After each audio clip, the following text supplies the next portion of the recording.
los colegas que tiene mayor acceso a la información en el Vaticano es nuestro invitado, Philippe Pullella. Él es el corresponsal de la agencia Reuters. Ha sido reconocido por el Papa. Se nota su cercanía, pero sobre todo su conocimiento de lo que pasa tras los muros vaticanos. Escribió un artículo muy interesante que comentamos ayer para la agencia Reuters. Dice Philippe que con la muerte de Benedicto se allana el camino para la renuncia del Papa Francisco por vejez. Esto lo puede decir cualquiera de nosotros, pero que lo diga Philippe Pullella tiene un peso muy importante. Señor Pullella, gracias por estar con nosotros. Primero que todo, un feliz año. It's a pleasure to be with you again. Yo quisiera hacer la primera pregunta, Mónica, al señor Pullella. ¿Por qué él cree que la muerte de Benedicto acelera la renuncia del Papa? Philip, we'd like to get started by asking you... Oh, go ahead. Yes. I know. I understand the question. You'll have to translate the answers, but I think I can understand. You have to translate the answers. I don't think that Francis is going to resign anytime soon. Let's be clear about that. But as long as Benedict was still alive, it was virtually impossible for him to resign for reasons of health.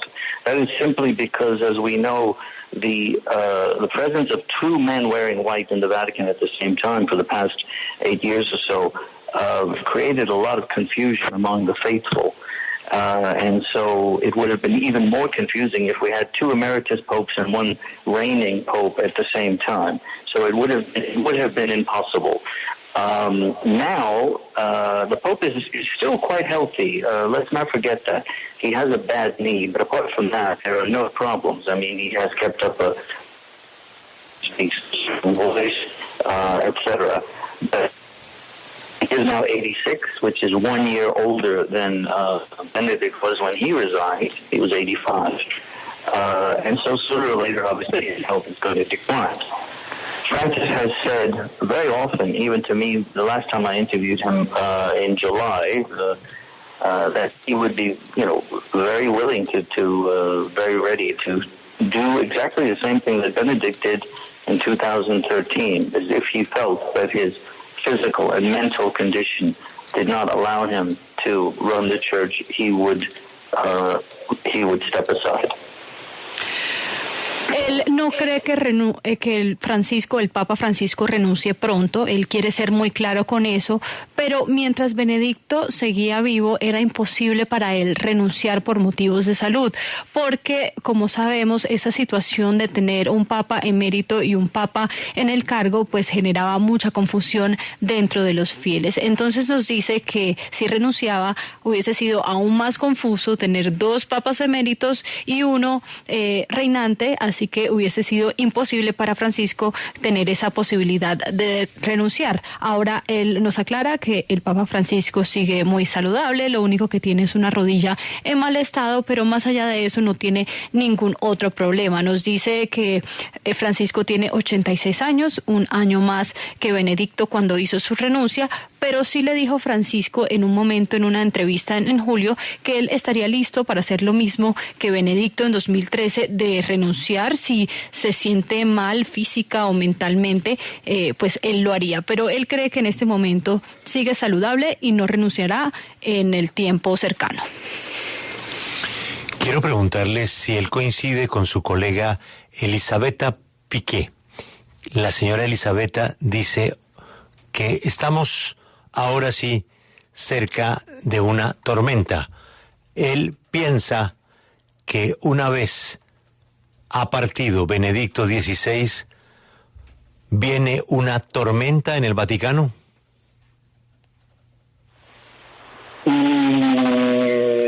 No. I know Elizabeth very well, but I would not agree with that. I don't see that a torment is coming, or a storm, or anything. It would be coming in the Vatican. As a matter of fact, I think that probably there would be a period of calm now, because things have finally become a lot clearer with Benedict no longer alive.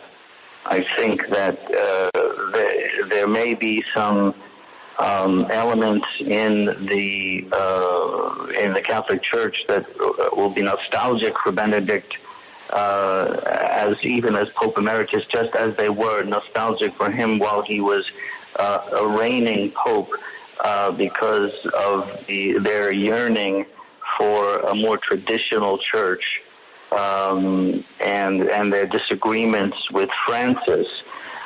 I don't see any signs that there's going to be a storm coming, at least not in the Vatican. I think that, Francis is 86. As I said before, he has at least a few more years unless something major happens. And so I don't think that anybody would want to sort of stir up something just to create confusion. And I think that we will go back to quote-unquote normal times when you wait until Pope dies, you elect another one, and the cardinals decide whether they want to steer the church, whether they want to elect someone to steer the church in the same direction as the reigning pope, or go in another direction. That's up to the cardinals to decide. No está de acuerdo con Elisabetta, dice que la conoce y no está de acuerdo con que viene una tormenta o algo así en el Vaticano, porque por el contrario sugiere que viene un periodo de calma, porque nos dice que pues ya Benedicto no está vivo y eso le da mucho más claridad a los fieles en estos momentos. Antes, cuando estaba vivo, había un poco de confusión, pero nos dice que sí habrá ciertos elementos dentro de la Iglesia Católica que serán nostálgicos de Benedicto, así como cuando estaba vivo y era Papa emérito, que les gustaba mucho más la Iglesia tradicional y estaban nostálgicos con respecto a ese tema y sus desacuerdos con Francisco, pero él no cree que venga una tormenta en el Vaticano. Nos dice que, como nos planteaba anteriormente, Francisco tiene 86 años, le quedan algunos años más pues siendo papa, y cree que se va a pasar a esos tiempos normales en el que un papa muere y se elige otro, y los cardenales tendrán que decidir si siguen en la misma línea de ese papa o se van a otra dirección. Son precisamente esos nostálgicos, estos enemigos del Papa Francisco, los que están ahora mismo difundiendo constantemente estos rumores o estos comentarios sobre una posible renuncia de Francisco? Could you help me with that translation, please? Philip, so the question was whether you believe that some of the enemies of Pope Francis have been the ones to spread these comments or maybe even rumors in reference to the Pope stepping down. I don't think there were actual enemies of the Pope who spread this at the beginning. I think it was really, to be quite honest, journalistic frivolity. And that is because last June, yes, the Pope announced that he would hold a consistory to create new cardinals at the end of August. Then a few days later, he was supposed to visit, and he did visit L'Aquila, where Pope Celestine V resigned 700 years ago. And then at the same time... I'm sorry, Philip. We're losing the connection. I'm listening to you really far away. Okay, go ahead, please. All right. You hear me now? Yes, I can hear you better. I'm saying is that so it was a combination of events that I think got journalists a little bit excited in putting these events together, that the Pope was going to hold a consistory at the end of August to create a new cardinal, that he was going to visit L'Aquila, which is the city where Celestine V, who resigned the papacy 1700 years ago, lived, and also that his trip to Africa was going to be postponed because of the knee. So some journalists put all that together and essentially just read the tea leaves the wrong way, saying that he was thinking of resigning in September, which is completely ridiculous because he already had a lot of events prepared as scheduled for this year, and so it just basically took off, and then it just became stupid rumors that became that were used in the Catholic press and in the mainstream press, etc. It's something that should never have happened. And so I don't think that it was caused by enemies of the Pope, but I think that enemies of the Pope took advantage of some stupid things that the media did. ¿No cree que esos rumores hayan sido creados por los enemigos del Papa, más bien por un periodismo bastante trivial que se alimentó de ciertos rumores el año pasado cuando el Papa dijo que quería adelantar el consistorio y también cuando dijo que iba a ir al Áquila? Entonces los periodistas se alimentaron, digamos, de todas esas noticias porque además aplazó unos viajes por el tema de su rodilla, y cree que los periodistas interpretaron mal esta seguidilla de noticias y dijeron que en septiembre iba a renunciar, lo cual para él pues es una locura y no pues encaja en la realidad. Entonces realmente no fueron los enemigos del Papa, sino simplemente elementos de la prensa que unieron cierta información y crearon esta teoría que no es cierta.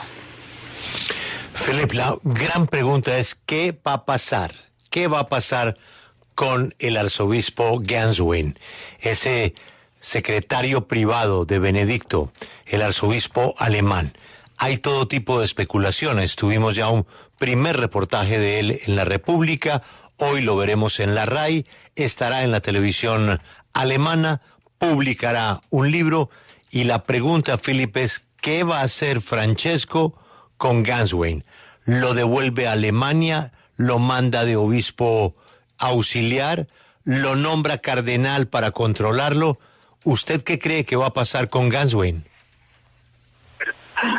It's a very good question. I don't think anybody knows, but I don't think anybody knows, but I think that he is probably not going to be given a position in Germany.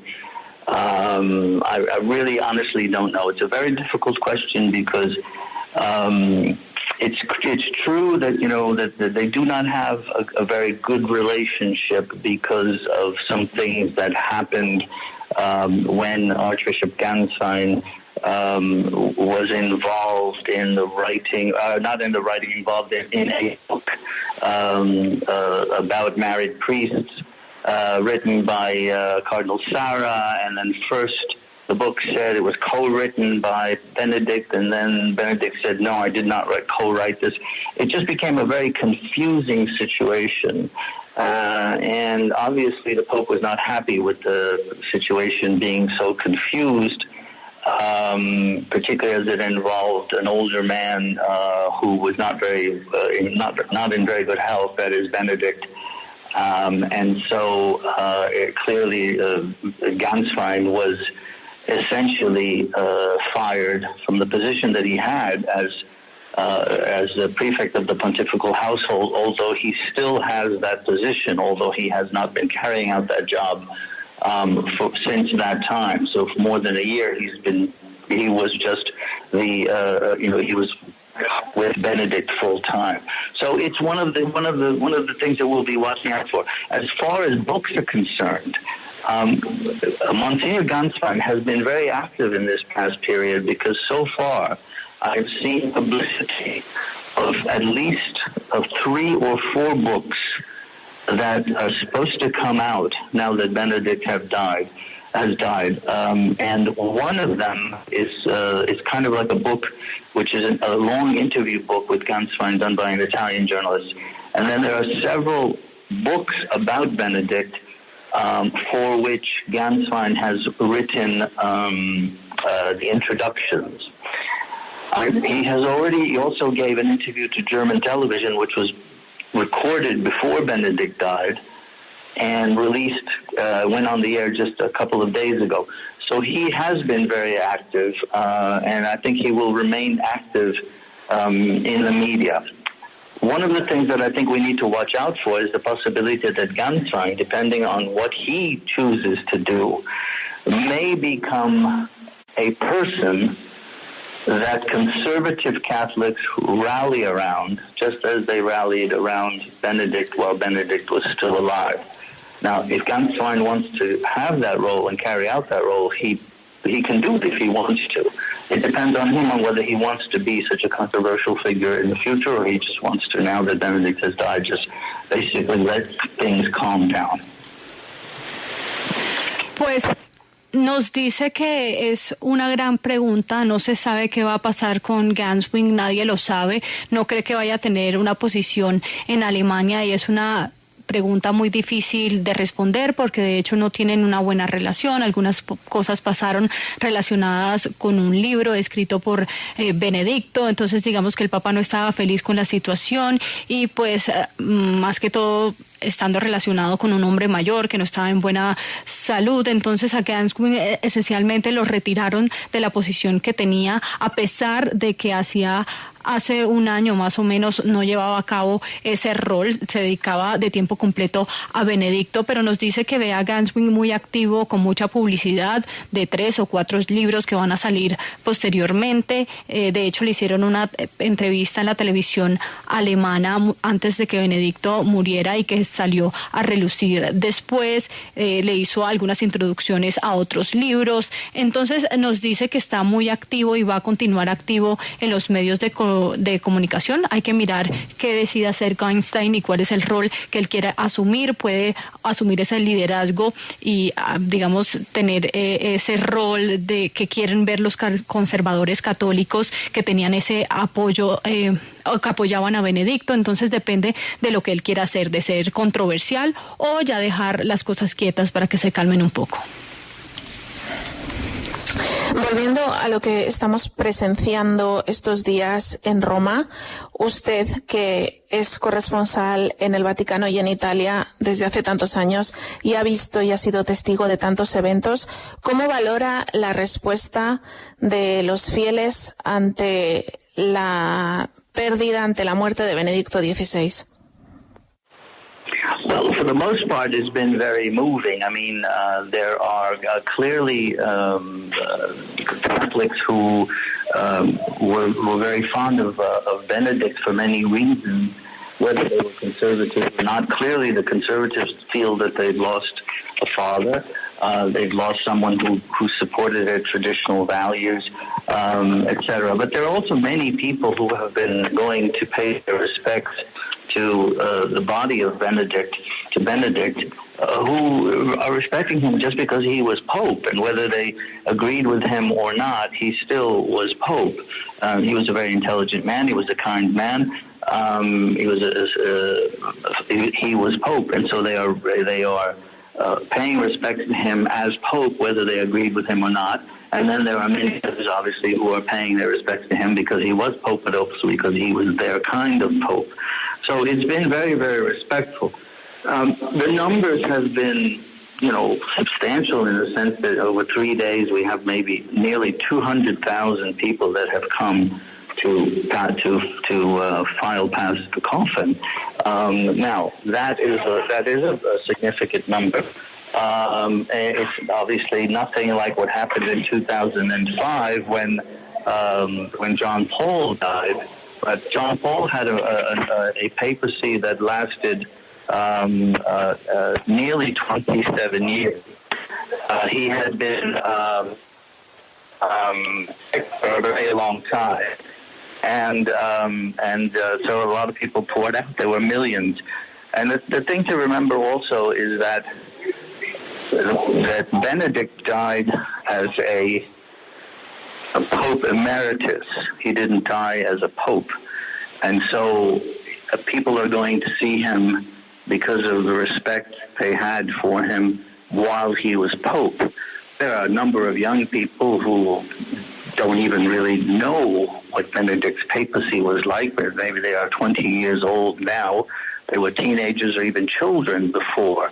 And so it's not the same thing. So it would be very unfair to compare the crowds that are going out now to see Benedict with the number of people who went to see John Paul a long time ago.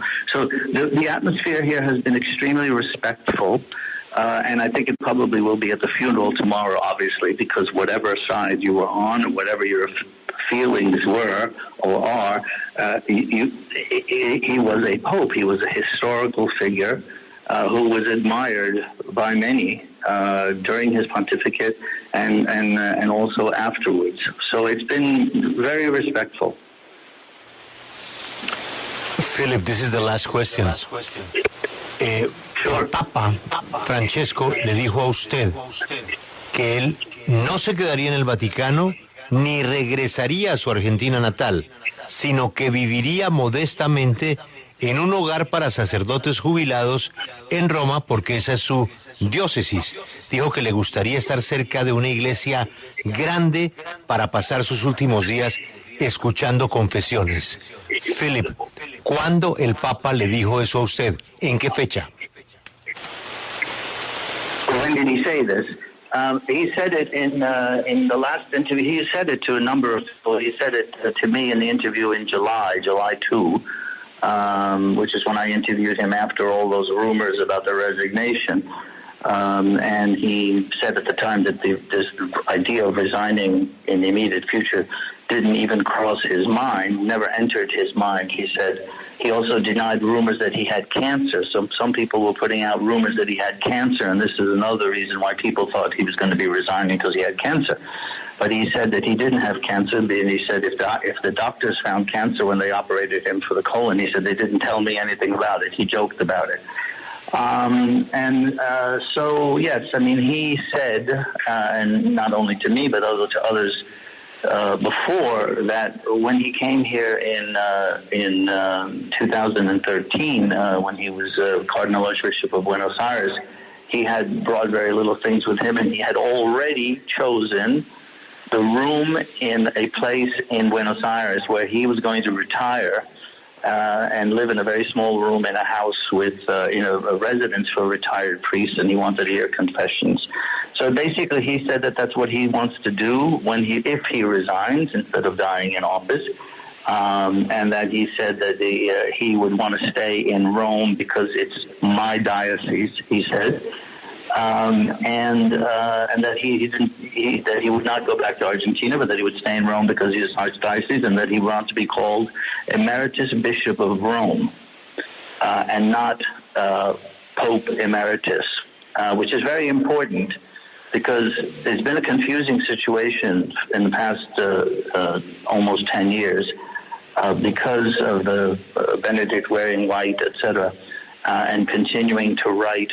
Etc. And now, what will happen if and when Pope Francis resigns and calls himself a Bishop Emeritus of Rome? He will be subjected to the same rules which already exist for emeritus bishops in canon law about how they are to behave, how they are to sort of not make life difficult for the predecessors. That already exists in canon law.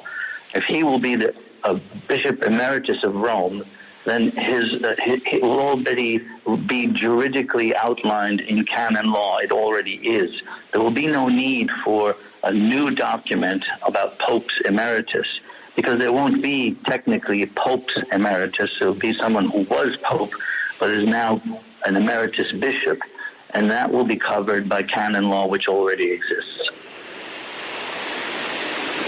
Thank you very much for your time. Happy New Year. And I have a last curiosity as a journalist.